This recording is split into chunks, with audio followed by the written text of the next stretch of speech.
Assalamu alaikum warahmatullahi wabarakatuh. Dear students, we will know about past continuous tense today. तो चलिए start करते हैं। Rules क्या हैं पास्ट कंटिन्यूस टेंस के? पास्ट कंटिन्यूस टेंस के रूल्स ये हैं कि हेल्पिंग वर्ब के तौर पे आप वाज और वर का इस्तेमाल करेंगे। वाज का इस्तेमाल आप आई के साथ करोगे, ही के साथ करोगे, शी के साथ करोगे, इट के साथ करोगे और सिंगुलर इस्म के साथ करोगे।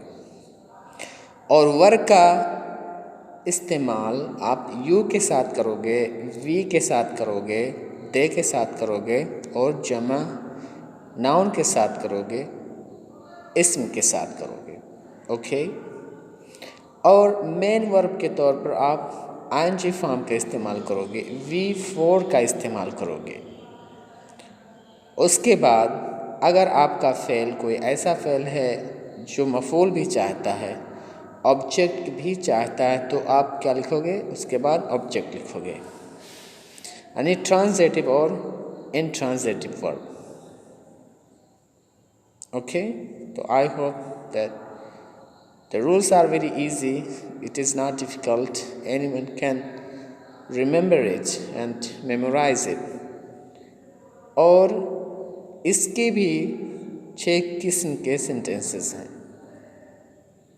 Affirmative, negative, interrogative. अब इंट्रोगेटिव में मतलब 2 टाइप के सेंटेंसेस होंगे, अफर्मेटिव और नेगेटिव। इसी तरह से WH क्वेश्चन, यानी उसमें भी 2 टाइप्स के सेंटेंसेस होंगे, एक अफर्मेटिव होगा और दूसरा नेगेटिव, यानी उसमें नॉट का इस्तेमाल किया जाएगा, वो मनफी जुमला होगा क्वेश्चन के साथ साथ। तो आइए स्टार्ट करते हैं फर्स्ट नंबर सेंटेंस से। तो हमारा फर्स्ट नंबर का सेंटेंस है अफर्मेटिव सेंटेंस। अफर्मेटिव सेंटेंस में आप शुरू में सब्जेक्ट लिखोगे, उसके बाद helping verb, HL means helping verb. उसके बाद आप V4 यानी वर्ब का 4th फॉर्म आंची फॉर्म आप लिखेंगे। उसके बाद आप ऑब्जेक्ट लिखेंगे। ओके। तो जैसे he was eating the food, for example he subject was helping verb, eating 4th form of the verb और द फूड ये ऑब्जेक्ट। तो ये हो गया हमारा अफर्मेटिव सेंटेंस। दूसरे टाइप का सेंटेंस हमारा है निगेटिव सेंटेंस, यानी मनफी जुमला। ऊपर वाला क्या था? इत्बाती जुमला और ये मनफी जुमला। तो हम इसमें शुरू में क्या लिखेंगे? सब्जेक्ट, उसके बाद helping verb according to the subject. Okay. उसके बाद नॉट का इस्तेमाल करेंगे, उसके बाद V4 यानी वर्ब का 4th फॉर्म का इस्तेमाल करेंगे। उसके बाद अगर कोई ऑब्जेक्ट चाहने वाला फ़ेल है तो हम ऑब्जेक्ट का इस्तेमाल करेंगे। तो फॉर एग्ज़ाम्पल, फॉर इंस्टेंस हम ले लेते हैं I was not eating the food. तो ये हो गया हमारा नेगेटिव सेंटेंस। इसी के पैटर्न पर आप सेंटेंस बनाएंगे और हल करेंगे। तो आइए अब चलते हैं, हम देखते हैं थर्ड और 4th टाइप के सेंटेंसेस को। तो थर्ड टाइप का सेंटेंस हमारा है इंट्रोगेटिव सेंटेंस, यानी सवालिया जुमला। ऐसे सवाल जिनका जवाब हम यस या नो में देंगे। ओके। तो हम शुरू में अब जो हेल्पिंग वर्ब था वो शुरू में आ जाएगा। ओके। आप हेल्पिंग वर्ब आप लिखोगे, उसके बाद सब्जेक्ट लिखोगे, उसके बाद वर्ब का 4th फॉर्म लिखोगे, उसके बाद ऑब्जेक्ट लिखोगे। ठीक है। तो सवालिया में ऐसे सवाल में जिनका जवाब हम यस या नो में दे सकते हैं, तो वहाँ पर हेल्पिंग वर्ब शुरू में आ जाता है। तो for example, were you eating the food, क्या तुम खाना खा रहे थे? ओके। तो यहाँ आपने देखा वर्ड जो था हेल्पिंग वर्ब वो शुरू में आ गया।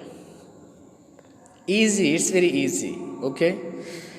अब आइए हम देखते हैं इंट्रोगेटिव भी है और उसमें नेगेटिव भी है। तो उसमें हम क्या करेंगे?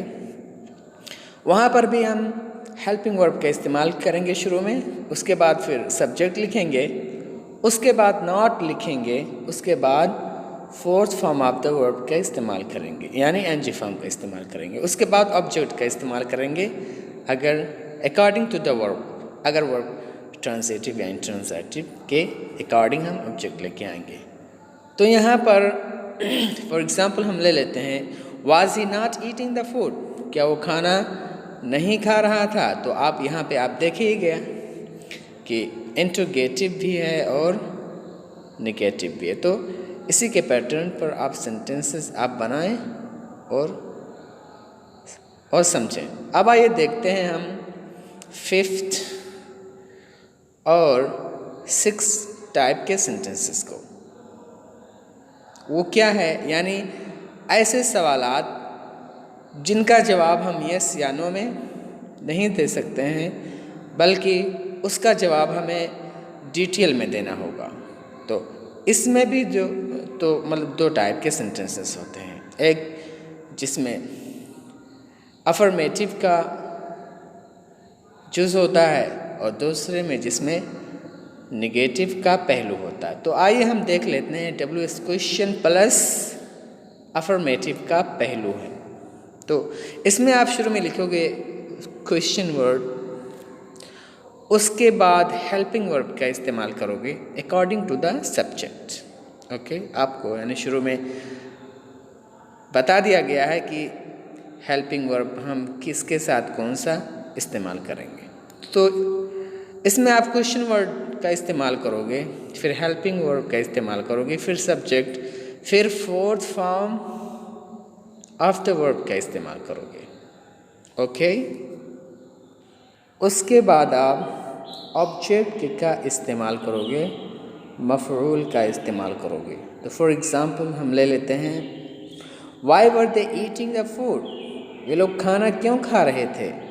ओके, तो यहाँ आप देखिएगा एक ऐसा सवाल है जिसका जवाब हम यस या नो में नहीं दे सकते हैं, तो उन सवालों को हम WH क्वेश्चन फैमिली सवाल कहते हैं।